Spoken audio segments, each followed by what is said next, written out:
आजचं rubric domination,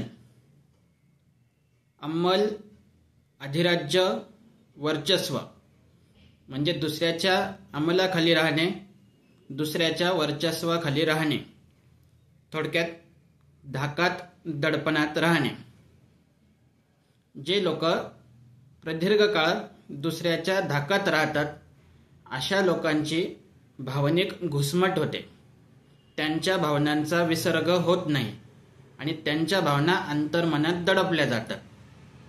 असे लोकांचं शारीरिक व मानसिक आरोग्य यामुळे धोक्यात येतं आणि ते थायरॉइड, नैराश्य, मायग्रेन अशा दुर्धर विकारांना बळी पडण्याचं प्रमाण वाढून जातं. थोडक्यात समजा एखादं मूल असेल आणि त्याची जडणघडण कडक वातावरणात झालेली असेल, त्याचं पालकत्व समजा कडक असेल. या ठिकाणी पालकत्वाच्या बाबतीत पण आपण जरा सविस्तर बोलू. तर पालकत्वाचे 3 प्रकार. एक परमिसिव्ह पॅरेंटिंग, दुसरं रेस्ट्रिक्टिव्ह पॅरेंटिंग आणि तिसरं ऑथॉरिटेटिव्ह पॅरेंटिंग. काही पालक मुलांना सहजगत्या कुठलीही गोष्ट करण्यास मुभा देतात, त्या बाबतीत ते आश्वस्त असतात. अशा मुलांची जी जडणघडण होते ती आश्वस्त पॅरेंटिंग मध्ये होऊन जाते. दुसरी रेस्ट्रिक्टिव्ह पॅरेंटिंग. काही पालक मुलांच्या बाबतीत भयग्रस्त असतात. मग ही गोष्ट करू नको, ती करू नको, याने असं होईल, त्याने तसं होईल, पडशील, नुकसान होईल, म्हणून ज्या नॅचरल ज्या भावना असतात त्या मुलांच्या, त्या ठिकाणी त्या रोखल्या जातात. तो देखील एक प्रकारचा धाक होतो. तिसरं ऑथॉरिटेटिव्ह पॅरेंटिंग. कंप्लीट दुसऱ्याच्या म्हणण्याप्रमाणे वागावं लागणे.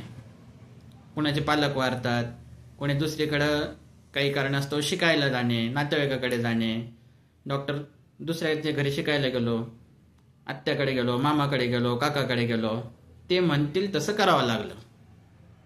मोलमजुरी करावी लागली, कामं करावी लागली, स्वतःच्या इच्छा वगैरे सर्व काही गोष्टी माराव्या लागल्या. मग या प्रकारे ज्या नैसर्गिक आवडी निवडी भावना याला कुठेतरी प्रतिरोध होतो.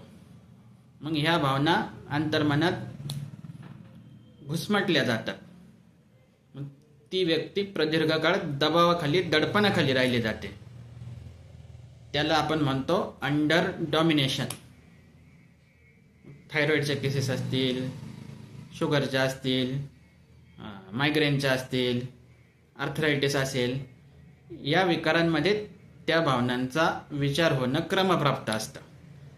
जसे आपण ड्रग वापरतो, स्टेपिसॅग्रिया, कार्सिनोसिन, नायट्रोमोर, त्याने बऱ्याचशा भावनांचं पण व्यवस्थापन आपल्याला करता येतं योग्यरित्या.